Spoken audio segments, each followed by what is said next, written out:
Okay. உங்க எல்லாருக்கும் robot பார்த்துருக்கீங்களா நீங்கலாம்? எதுல பார்த்துருக்கீங்க? டிவியில. எந்திரன் படத்துல பார்த்துருக்கீங்கல்ல? அந்த ரோபோட் பார்க்கும்போது என்ன தோணும் உங்களுக்கெல்லாம்? அந்த மாதிரி ஒண்ணு பண்ணணும்னு தோணுமா? ரோபோட் இருந்தா கூட விளையாடலாம்னு தோணுமா? ஹோம்வொர்க்லாம் பண்ண வச்சிடலாம்னு தோணுமா? உங்க மம்மிஸ்லாம் கஷ்டப்பட்டு பாத்திரம் தேய்ப்பாங்க. ரோபோட் இருந்தா அதை வச்சு பாத்திரம் தேய்க்கலாம்னு தோணுமா?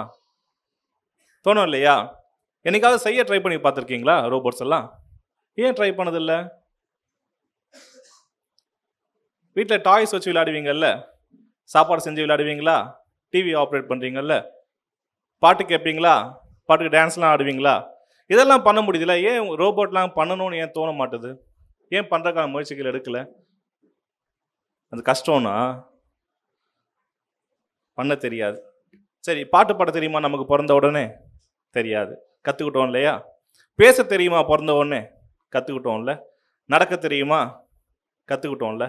அதே மாதிரி தான் ரோபோட்டிக்ஸும் கற்றுக்கலாம். ரொம்ப பெரிய விஷயம்லாம் கிடையாது அது. சரியா? சரி, நான் என்ன பண்ணேன்னா, நீங்கள் இன்டர்நெட்டில் பார்த்தீங்கல்ல, அதே மாதிரி ஒரு ரோபோட் நானும் ரெடி பண்ணியிருக்கேன். பேசும், பாடும், நடக்கும், நீங்கள் கேள்வி கேட்டால் பதில் சொல்லும், நீங்கள் சொல்கிற வேலையெல்லாம் செய்யும். அதை பண்ணுறது தான் என் வேலை. சரியா? அப்புறம் வேறு என்ன பண்ணியிருக்கேன்னாக்கா, இந்திய அளவில் வந்து 2வது இடம் வாங்கியிருக்கேன் ரோபோட் வடிவமைப்பில். அதுக்கப்புறம் என்ன பண்ணேன்னா, உலக அளவில் ரஷ்யாவில் 6வது இடம் வாங்கியிருக்கேன். இதில் என்ன விஷயம்னா, இன்னைய தேதி வரைக்கும் இந்தியாவை வெளிநாட்டில் போயிட்டு அவார்டு வாங்கின ஒரே சயின்டிஸ்ட் நான் மட்டும்தான். அப்புறம் வந்து பேப்பர்லாம் படிப்பீங்கள்ல, விஷவாயு தாக்கி மரணம் மலக்குழியில் இறங்கும் போதுன்ட்டு, அதை தடுக்கிறதுக்கான விஷவாயு கண்டறியும் கருவி என்னோட கண்டுபிடிப்பு தான் அரசுக்கு இலவசமாக கொடுத்துருக்கோம். அப்புறம் தான் ரோபோட், கிளாரான்ற ஒரு ரோபோட்டு. இந்த எக்ஸாம்லாம் படிக்கிற பசங்க சொல்லி கொடுக்கறதுக்காக 5 ஃபீட்டில் இந்த ஹைட்டில் இருக்கும் அந்த ரோபோட், ஒரு lady robot.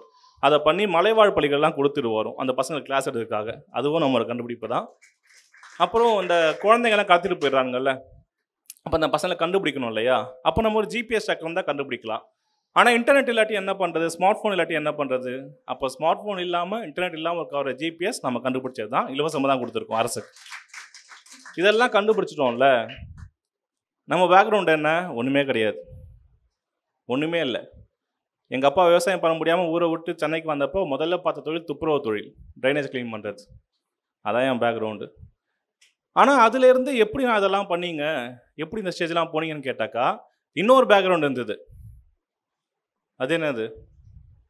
Education. That is what Baba Sahib given to us. Baba Sahib Ambedkar கொடுத்த புத்தகம் என் கையில் இருந்தது. அந்த ஒரு பேக்கப்பை வச்சு ரஷ்யா வரைக்கும் போயிட்டு வந்தாச்சு. ஆனால் எங்கள் அப்பாவுக்கு தினமும் கூலி 20 ரூபா தான். காவா கிளைமர் வேலை பார்த்துருக்காரு, ஆட்டோ ஓட்டியிருக்காரு, பெயிண்ட் அடிச்சிருக்காரு.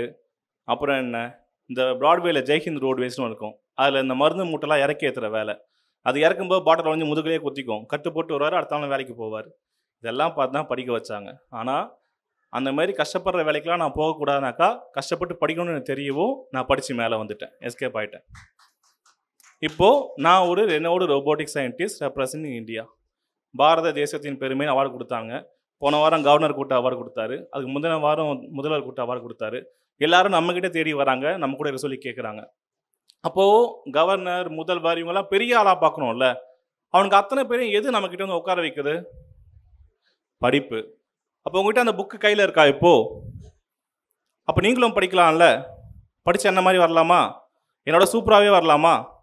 ஓகே, இப்போ இந்த புக்கெல்லாம் உங்கள் கையில் இருக்குது, இங்கே படிக்கிற வாய்ப்புகள் இருக்குது. ஆனால் இந்த புக்கு உங்கள் பெற்றவங்க கிட்ட இருந்ததா? உங்கள் பேரண்ட்ஸ் கிட்ட கிடைக்கல.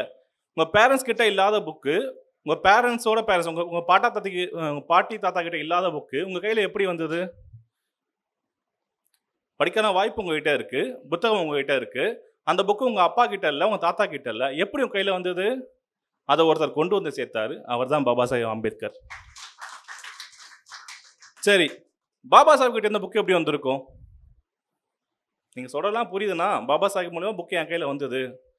அவர் வந்து சட்டங்களை ஏற்றினார், இடஒதுக்கீடு கொண்டு வந்தார், ரெப்ரசன்டேஷன் கொடுத்தாரு, புக்கு என் கையில் வந்தது. பட் பாபா சாஹிப் எப்படி படித்தார்? அதுக்கு யார் இன்ஸ்பிரேஷன்? அவங்க தான் நம்ம சாவித்ரிபாய் ஃபூலே. இப்போ நமக்கு படிக்கவே இவ்வளோ சிரமம் இருக்குல்ல. இந்த காலகட்டத்தில் 2020 அனிதா இறந்து போகிறாங்க படிக்க முடியாமல். அப்போது 2000 கடந்த இந்த காலகட்டத்திலேயே ஒரு பெண்ணு படிக்க முடியாமல் இறந்து போகிற சூழல் இப்போ இருக்குனாக்கா, 200 வருஷங்கள் கிட்டத்தட்ட. அப்போ அந்த சூழல் எப்படி இருக்கும்? அந்த சூழல்ல ஒருத்தங்க எழுந்து வந்து கல்வியை கொடுக்கணும்னு நினைச்சு, அந்த கல்வியை பெண்களுக்கும் கொடுக்கணும்னு நினைச்சு செய்ய வர்றது எவ்வளோ பெரிய விஷயம். அதையும் ஒரு ஆண் செய்யல, ஒரு பெண் செஞ்சிருக்காங்க. அந்த ஒரு காரணத்திற்காகவே இன்று வரை நம்ம கொண்டாடிட்டு இருக்கோம். அப்போ படிப்புக்கு யாரு வேலை செஞ்சாலும், அது எத்தனை வருஷம் ஆனாலும் சரி, 200 வருஷங்கள் கடந்தாலும், நம்ம முன்ன பின்ன அவங்கள பார்க்காம இருந்தா கூட, அவங்க படிப்புக்கு வேலை செஞ்சா நம்ம அவங்கள கொண்டாடுவோம். ஏன்னா படிப்பு கொண்டாடத்திற்குரியது. ஸோ அப்படிப்பட்ட படிப்பு நம்மகிட்ட கிடைக்கும்போது நம்ம எப்படி யூட்டிலைஸ் பண்ணலாம்? உங்க அப்பால யாருன்னா கலெக்டர் இருக்காங்களா? யாரோட அப்பா அம்மா எம்எல்ஏ, எம்பி இருக்காங்களா? எதுவும் இல்லைல்ல. ஆனால் நீங்கள் மாற முடியும். ஆமாம் தானே? அதுக்கான வாய்ப்பு உங்ககிட்ட இருக்குல்ல. என்ன வாய்ப்பு இருக்கு? படிப்பு இருக்கு. வேற ஒன்றுமே வேண்டாம். காசு இருக்கு, வீடு இருக்கு, எது இருக்கு, இல்லை கவலையே கிடையாது. அதெல்லாம் ஒன்றுமே கிடையாது. உங்ககிட்ட புக் இருந்தால் எல்லாமே நீ வாங்கிக்கலாம். ஆமாம் தானே? நீ யாருன்றதை நீ முடிவு பண்ணு. எங்கள் அப்பா இப்படி இருக்காரு, குடிச்சிட்டு வராரு, வீட்டில் அம்மா அப்பாவுக்கு சண்டை, இல்லை வீட்டுக்கு ரொம்ப கஷ்டப்படுற ஃபேமிலி, இப்படி வறுமை, இப்படி நிறைய காரணங்கள் சொல்ல முடியுது இல்லை. நமக்கு 2 வாய்ப்புகள் எப்பவுமே கையில் இருக்கும்.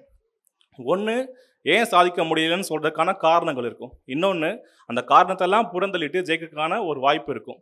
அந்த வாய்ப்பு தான் படிப்பு. அதை பயன்படுத்திங்க, நல்லா மேலே வாங்க. மேலே வந்து நீங்கள் மற்றவங்க இன்ஸ்பிரேஷனாக இருங்க.